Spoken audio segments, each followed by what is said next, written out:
I know whatever I say in this episode, I'm going to get completely pilloried in the comments. I know that because there's something about Japanese and Chinese that makes people very angry. Good morning, everyone, and welcome back to the StoryLearning podcast. Great to have you back. Now, I was wondering, is it cool if I go back and answer a question from 4 years ago? I do worry slightly that the questioner from 4 years ago will have thought that I'd completely forgotten about them, and that's not the case. It's just that 4 years ago I wasn't really recording this podcast all that frequently, but I'm going to do this. So, Sumitomato, if you are still listening and still around, I do apologize for the wait in responding to this question, but hopefully better late than never. So this is a question about Japanese kanji, and kanji, for those of you who don't know, are the Chinese characters that you have in the Japanese script. Now, Chinese characters originated in China, in case that needs saying, and they started to come over to Japan, it's believed, around the 5th century AD, so really, really early Chinese characters started entering Japanese language. And now today, these Chinese characters, which in Japanese are known as kanji, are one of 3 scripts that are used in everyday Japanese, in the same sentence. It's one of the most interesting features about Japanese. There are 3 different scripts they kind of use.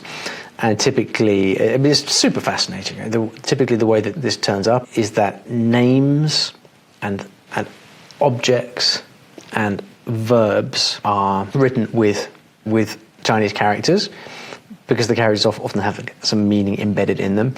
And then all of the kind of surrounding glue of the language, like some of the grammatical words or particles, tend to be written in hiragana, which is the Japanese phonetic script. And it doesn't always work like that, but that tends to be how how you encounter the language. So kanji in Japanese really is kind of like the most. It really carries the most fundamental objective meaning of stuff in the language. So it really is a huge part of the language. And kids at school learn kanji through rote memorization. I used to teach at a school in Japan for a few years, and one of the really interesting things you see when you approach learning Japanese as an adult is you compare it to how kids in Japan do it, and that for years on end they sit and they learn kanji by rote. So they have tests every single week, one after the other. So you think to yourself, well, if that's how kids learn, what should we do as adults learning Japanese as a foreign language? Interesting, right? Anyway, let's get to Sumitomato's question, who asks, do you have any further advice for Japanese with regard to unknown kanji, so learning Chinese characters that you don't know? I imagine listening while reading will help overcome this issue, but if not, then listening to every unknown kanji could be a real stumbling block. Do you recommend learning kanji separately to reading? So for context, there are around 2,200 kanji which are used, supposedly used in everyday Japanese. There are many, many more, but if you know these 2,000 odd very common kanji, you can do most stuff in Japan. And so often this is kind of set out as the gold standard. And if you are following the traditional Japanese language tests, which are kind of standardized in the country, then that's what you're going to be learning. At least it was when I was there. It might have changed since, I don't know. And so you get people that kind of print out these massive, great charts with like 2,000 odd kanji on them. They kind of just learn them one by one. And I suppose the key thing to understand here is that that's a lot of Chinese characters. Like, it's a lot. And when you're learning these, one of the things you quickly notice is that, first of all, they get very complicated very quickly, and second of all, you realize that they look very, very similar to one another. And so often you can have two kanji that can look identical, except there's a small part of it somewhere that is different, and that small variation is enough to completely change the meaning of the word. And so the question is, with a huge task like this, how do you approach it? Is it a case of rote memorizing like the kids do in Japan, or is there a smarter way of doing it? So I'll start with I think the first thing to say is there are very, very strong opinions on this topic, and Japanese, like Chinese, is one of those languages where when you start to look around online, you get people like who you think it's a life and death issue for them. They are, and I know whatever I say in this episode, I'm going to get completely pilloried in the comments. I know that because there's something about Japanese and Chinese that makes people very angry. I don't know what that is. But I think, so let me start with a few things that I think are true, okay? And there's kind of useful framing for all of this. So we can start by saying that the task of learning 2,000 odd Chinese characters is a very difficult one and requires an awful lot of work. And I think for that reason, almost everyone I have ever met who have learned these as a foreigner, who have come from a non-Chinese background, because if you come from a Chinese background, it's a lot easier. But assuming you don't come from a background of knowing Chinese characters, almost everyone I've met who haven't really mastered kanji have done it through rote memorization in some way. Okay, they have been studying for their JLPT 54321, which is the highest level. And without exception, they have for months on end had post-it notes plastered around their house, making sure they can learn those final few kanji, which are proving to be very difficult. It is a difficult task for which most people that I know who have done this have used rote memorization, mostly I think because when you're faced with a difficult task like this, sometimes you just got to brute force it, especially when you're up against a deadline. But it's also true to say that Chinese characters in Japanese adapt and change when used in different contexts. And so there's a really serious disadvantage to rote memorization, which is that you can literally be memorizing an incorrect thing or something that will not be true viewed through the lens of a different context. Okay, you put the same, you use that same kanji in a different context, and the meaning is completely different or has a completely different nuance. And so this kind of brings us, it's very similar to the discussion around flashcards with vocabulary. Are flashcards a good thing or a bad thing? Well, one of the things you've got to realize is that vocabulary is very nuanced and you need to know how to use it in context, right? That's a really important thing. And when you're learning stuff by rote, you are inevitably missing out on that context, okay?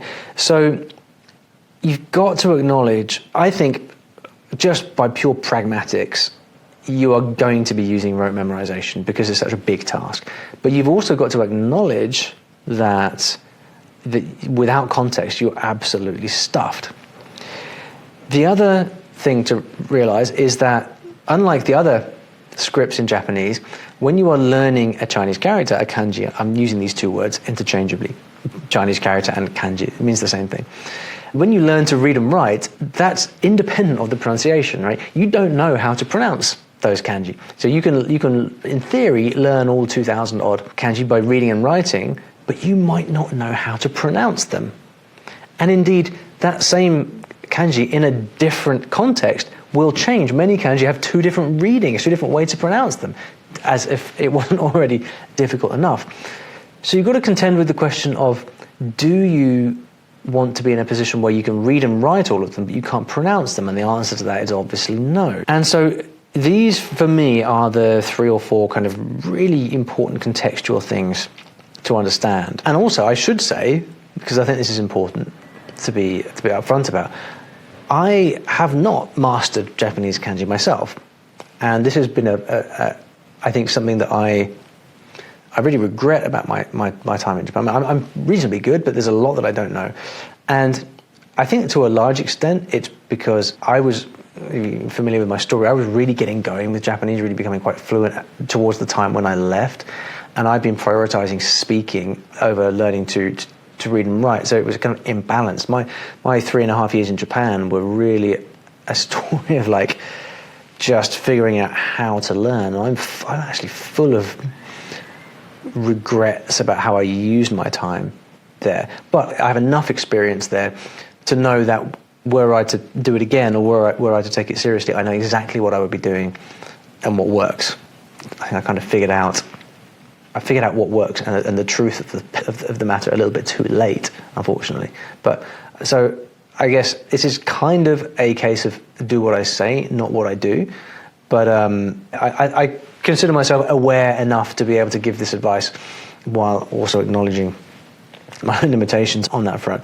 And you know, when I first started learning kanji, you know, I would have all the apps, and I would be sitting on the train coming back and forth to work and I would be drilling them, trying to remember them. And it was just an endless story of learning and forgetting and learning and forgetting.